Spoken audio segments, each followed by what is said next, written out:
Hey, back with another update. Here's some pictures of some work we actually did last weekend. I've been a little slow getting this thing together, but last week we worked on aprons for the doors so that we could prepare for a veneer inspection, which comes before the framing.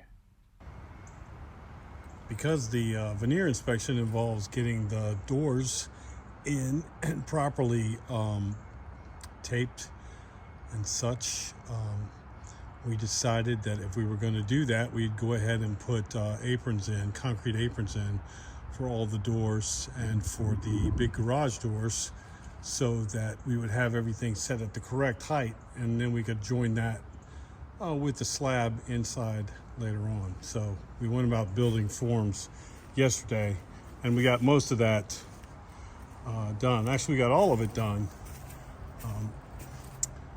Some places where the building starts to go, well, the ground starts to go downhill a little bit. You can see we had to add a little bit of material.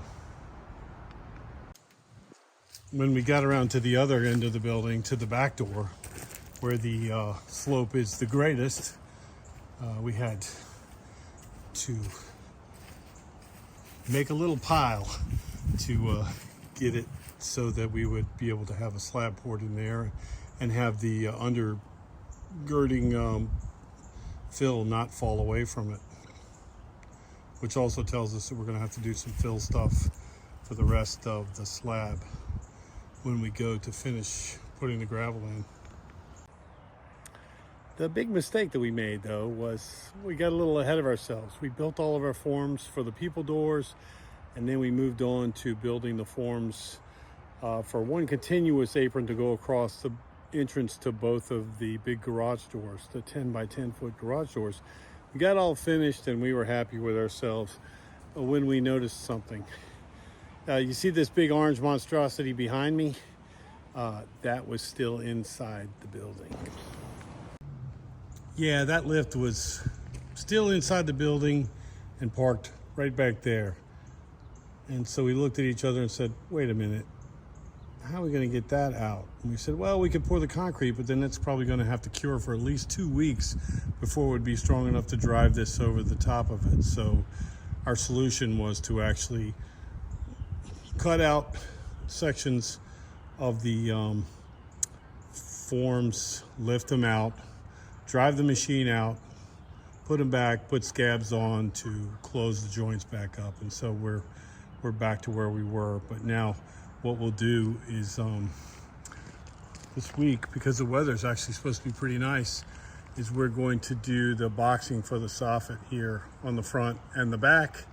We have a little bit of trimming to do on the side where we left some shingles untrimmed, and it was so cold they were really hard to cut and not butcher, so we wanted to wait. I think this week we're going to have a day when it's 80 degrees, so that should be a good day to actually do it. But we move forward in fits and starts, got an inspection out of the way. Now the thing challenge we're looking at is we didn't realize when these doors were going to need to be on. We want to have the doors in for the veneer inspection, and it's like a 4 to 8 week lead time on any doors we can find. So we don't know what we're going to do about that. We might have to try to find a supplier that's local, that sells doors. There aren't that many. Door manufacturers of garage doors are not that plentiful. Anyway, we move along.